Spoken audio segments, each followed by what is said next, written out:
All right. Hey, Rudy, welcome back. We're going to just right into another deep dive today. Let's get to it. Yeah. And this one is really fascinating. It kind of struck me in a way I wasn't quite expecting. Yeah.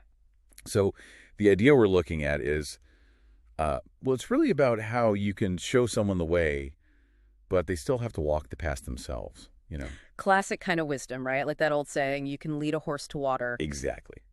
That's exactly where my head went to. And the source we're looking at today is this YouTube video by a guy named Arup Bhattacharjee, titles Buddha Wisdom, which I thought was pretty straightforward. But here's the thing. Yeah. He posted this while he's in the hospital recovering from something. Oh, wow.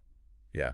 Kind of adds a whole different dimension to it. Right. It makes you think about it on a personal level, too, not just some abstract idea. For sure. So in the video, Arup tells this story about Buddha. And there's this guy who travels for like 100 days. 100 days. Yeah, 100 days.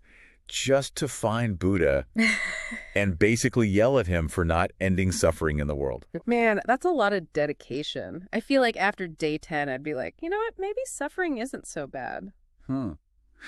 Right. But I guess that's kind of the point, right? Like, this guy was desperate. He wanted someone to just fix everything. Yeah, I get that. It's easier to want someone else to solve the problem. Right. But Buddha, he doesn't get mad or anything. Instead, he like figures out where the guy's from, all about his tough journey, just shows him real respect, you know? That's interesting. So it's not just about having the answer, it's about how you treat the person asking. Yeah, I think so. It's like he's saying, I see you, I hear you, before even getting into the whole suffering thing. Makes sense. You got to build that connection first. Right. And then Buddha drops this analogy. He's like, look, I'm like the guy who knows the way back to the village, but I can't walk it for you. Ooh, I like that. Yeah, it's good, right?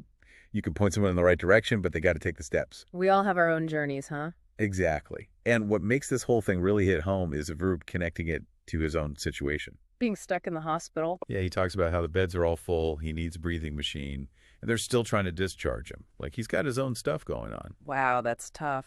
It is, but he's still trying to make these videos to help people, you know? Yeah, that's inspiring. Totally. And then he says something like, get up, don't blame anybody, don't waste time, do your best, God bless. He's putting it out there. Yeah, it's like a call to action, like stop waiting for someone else to fix it, just get going. I mean, that's something we all struggle with sometimes, right? Like wanting someone to give us all the answers. Oh, totally. Yeah. I think that's why this resonated so much with me. Like, it's easy to get caught up in blame or feel helpless. Right. But this story, it kind of reminds us we have the power to make choices. Yeah, to take action and create our own path, even if we're learning from someone else. And maybe even think about how we can guide others without, like, controlling them. That's a good point. Right. Like being a mentor, but not trying to dictate their life. Yeah, exactly. This has been a great deep dive. Definitely given me a lot to think about. Me too. Thanks for bringing this one to the table. Anytime. And thanks to all you listeners for joining us. Hope you found something in here to chew on. Always something new to learn. Absolutely. Until next time. See you then.